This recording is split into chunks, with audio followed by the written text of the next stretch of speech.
नमस्कार। इस एपिसोड को आरंभ करने से पहले मैं आपको ज़रूर बताना चाहूँगा, मेरा कभी भी किसी के हाथ देखते वक्त में ना कोई बुरा भावना होती है।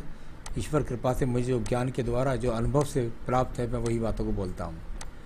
तो यहाँ देखिएगा, आपका हाथ मैं देख रहा हूँ, यहाँ पर ये एक महिला का हाथ है और यहाँ कनिष्ठ उंगली पहले से लेकर दूसरे पर्व को देखिए, तीसरे पर्व को देखिए, यानी आपके हर पर्व को पीड़ित करने वाली रेखाएं।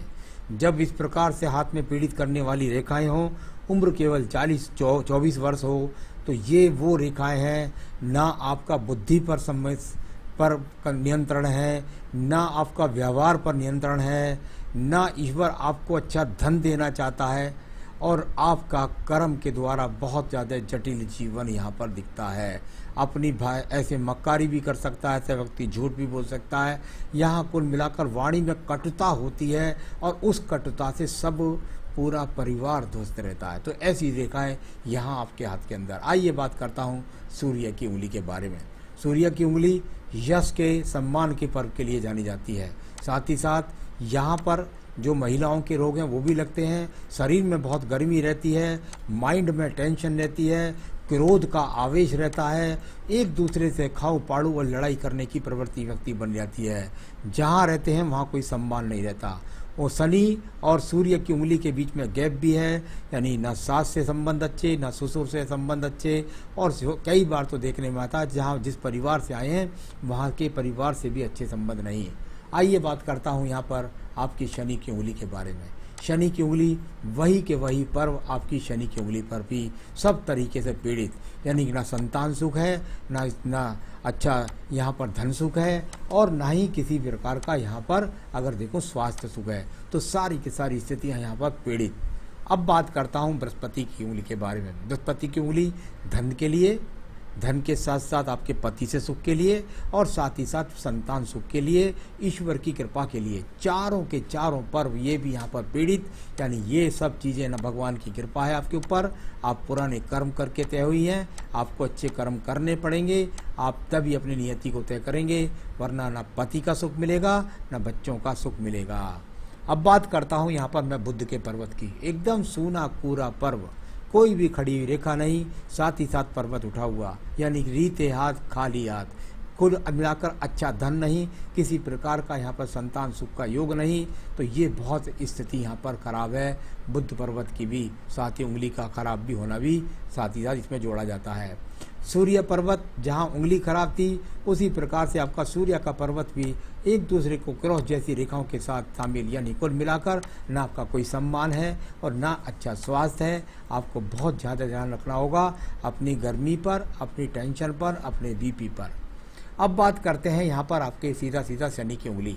जहाँ शनि की उंगली यहाँ पर इस तरीके से पीड़ित है, देखिए मैं आपका लेफ्ट हैंड इसलिए भी देख रहा हूँ लगातार कि राइट पे भी कोई मैंने देख रखा, वो भी मेरे प्रोजेक्टर पर सामने है दूसरी जगह, लेकिन कुल मिलाकर के मैं जब इसको देख रहा हूँ तो ये कम से कम 35 वर्ष से पहले इस हाथ को देखा जाता है। और जब कोई नौकरी ना करे तो दोनों हाथ को देख करके मैं बोलता रहता हूँ। तो ये कुल मिलाकर यहाँ पर आड़ी रेखाएं इस बात को बताती हैं कि भूल जाइए संसाधन, भूल जाइए अच्छा सुख, भूल जाइए अच्छा धन, बहुत खराब है। साथ ही साथ रोगों को भी निमंत्रण दे रही हैं आप।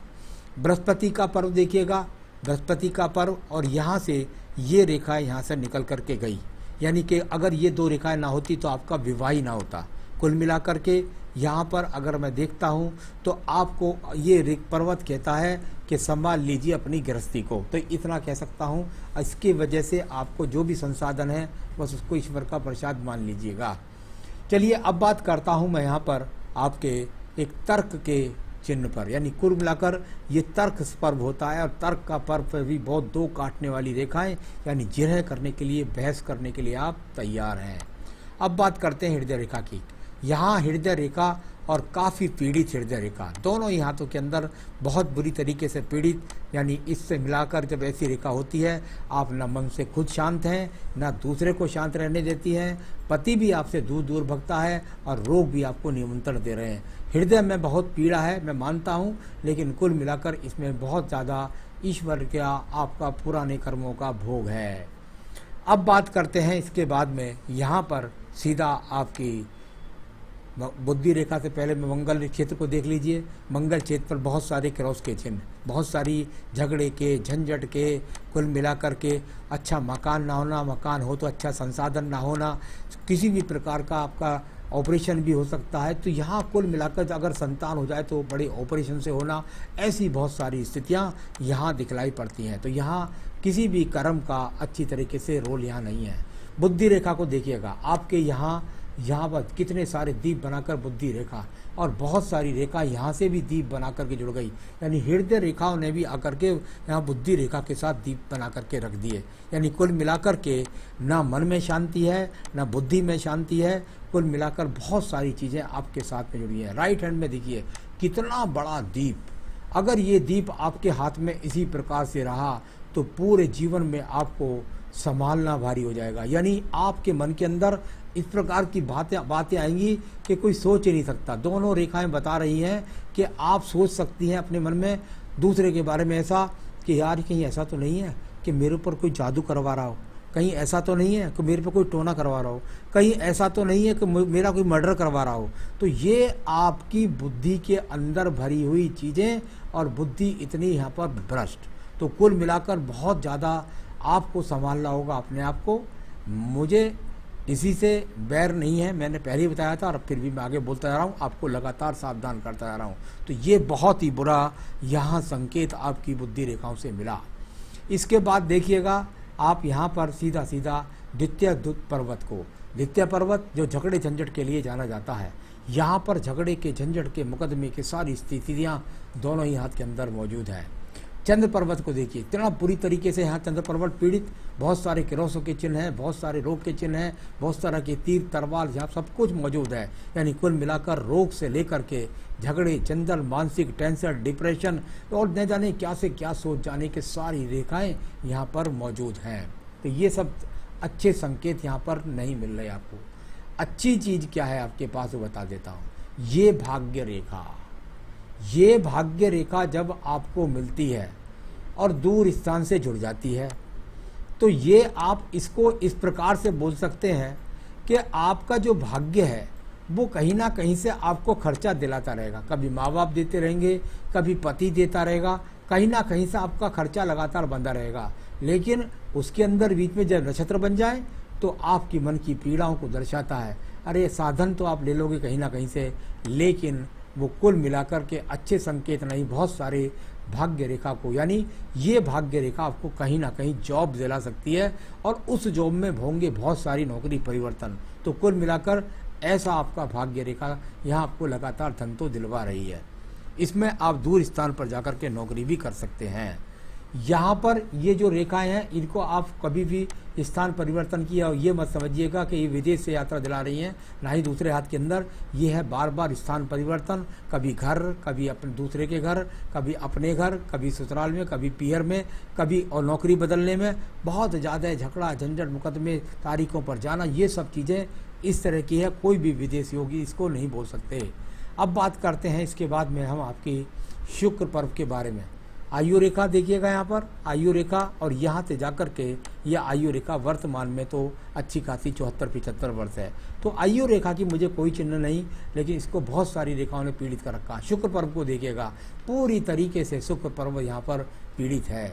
यानी कि किसी भी तरह की स्थितियाँ आपके सामने आ सकती हैं, झगड़े के रूप में, गर्भ भी गिर सकता है, तो संतान का सुख भी नहीं मिल सकता है, अच्छा बेडरूम नहीं मिलता है, संसाधन नहीं मिलते हैं। तो आपका पुराना भोग कर्म बहुत बुरा है, उसी के हाथ के ये रेखा यहाँ मौजूद है। तो यहाँ इन बातों को मैं ये नहीं कह रहा कि सारी उम्र के लिए, लेकिन कम से कम मैं ये ज़रूर कह रहा हूँ कि 5 साल तक तो बहुत पीड़ा है आपके पास में, और उसमें ज़्यादा संभालना पड़ेगा आपको स्वयं से, क्योंकि आपकी बुद्धि रेखा ज़्यादा खराब है। तो चलिए, आपने कहा क्या मेरा डाइवोर्स हो सकता है, मेरी सेकंड मैरिज का चांस है, मेरे हस्बैंड मुझे लव या सपोर्ट करेगा कि नहीं।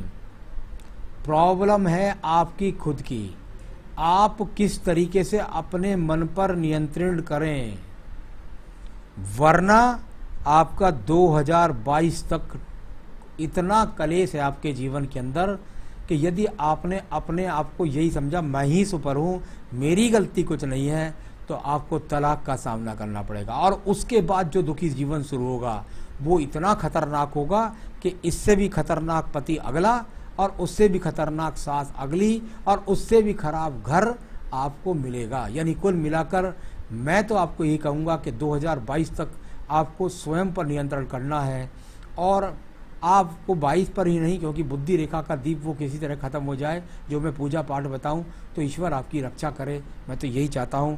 तो 2022 तक बहुत चांस हैं। और सेकंड मैरिज कर लिया तो मैंने बता दिया क्या क्या होगा आपके साथ। आपके हस्बैंड भी लव करते हैं, आपका सारा परिवार लव करता है, आप क्या अपने आप पर कंट्रोल कर सकती हैं, ये आपको सोचना है। मनी हाउस हैप्पी लाइफ होगी क्या? सवाल यह है, आपका भाग्य लगातार साथ दे रहा है, वो आपको कहीं ना कहीं से मकान दे देगा, वो धन देता रहेगा। लेकिन हाउस की बात करते हैं, हाउस से ज़्यादा अच्छा होता है गृहस्थ जीवन। जब गृहस्थी जीवन अच्छा नहीं तो मकान भी क्या आपको अच्छा मिलेगा। तो कुल मिलाकर अभी कोई हाउस की संभावना अगले 5 साल तक अच्छी नहीं। आउट ऑफ इंडिया भूल जाइएगा। क्या मेरे चिल्ड्रन होंगे, बच्चे होंगे?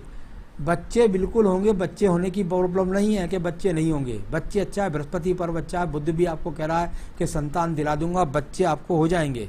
सवाल यह है कि क्या आप ऐसी मानसिक स्थिति को लेकर कर बच्चा पैदा करेंगे तो बच्चा भी उसी मानसिक स्थिति का होगा जैसी मानसिक स्थिति की आप हैं। क्या मुझे रेस्पेक्ट, सपोर्ट, लव मिलेगा ससुराल की तरफ से?